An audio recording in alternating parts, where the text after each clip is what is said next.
Shimla to Bengaluru via Moinabad. వినటానికి ఇదొక travel రూట్లో అనిపిస్తుందా? కానీ కాదు, ఇదొక drug mafia network route map.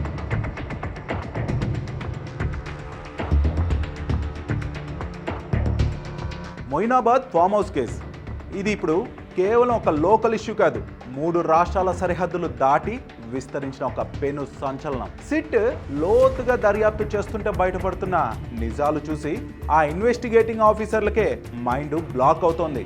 ఈ కేసులో ప్రధాన సూత్రధారిగా భావిస్తున్న కౌశిక్ రవి బెంగళూరులో ఒక ఫేమస్ అడ్వకేట్గా ఉంటూనే ఇతడు డ్రగ్ నెట్వర్క్తో లింకులు కొనసాగిస్తున్నట్లు అనుమానిస్తూ ఉన్నారు. కౌశిక్ రవి డ్రగ్స్ ని సిమ్లా నుంచి కొనుగోలు చేసినట్లు ఒప్పుకున్నాడు కూడా. దాంతో సిట్ ఆ మూలాలను వెతికి పట్టే పనిలో పడింది. సిమ్లా ప్రభుత్వ ప్రాజెక్టులో పాల్గొంటూనే ఇలాంటి అక్రమ కార్యకలాపాలకు పాల్పడడం అనేది గుర్తించాల్సిన విషయంగా భావిస్తున్నారు. సిట్ ముందు ఇతను ఇచ్చిన స్టేట్మెంట్ ఇప్పుడు ఈ కేసును ఊహించని మలుపు తిప్పింది. ఇక ఇప్పుడు ఈ ఉచ్చులో చిక్కుకున్న అత్యంత కీలక వ్యక్తి పైలట్ రోహిత్ రెడ్డి.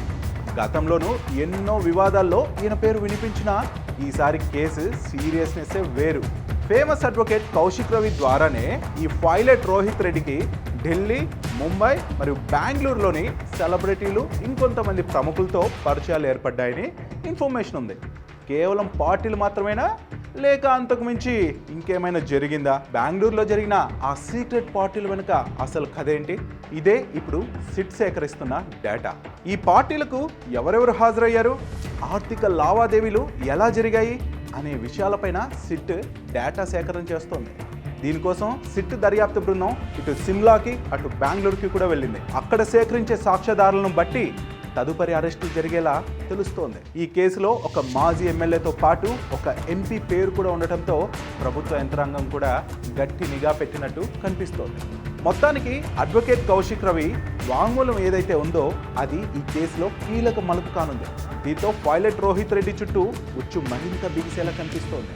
ఈ విచారణలో ఇంకెన్ని పెద్ద తలకాయల పేర్లు బయటకు వస్తాయో అనేది వేచి చూడాలి.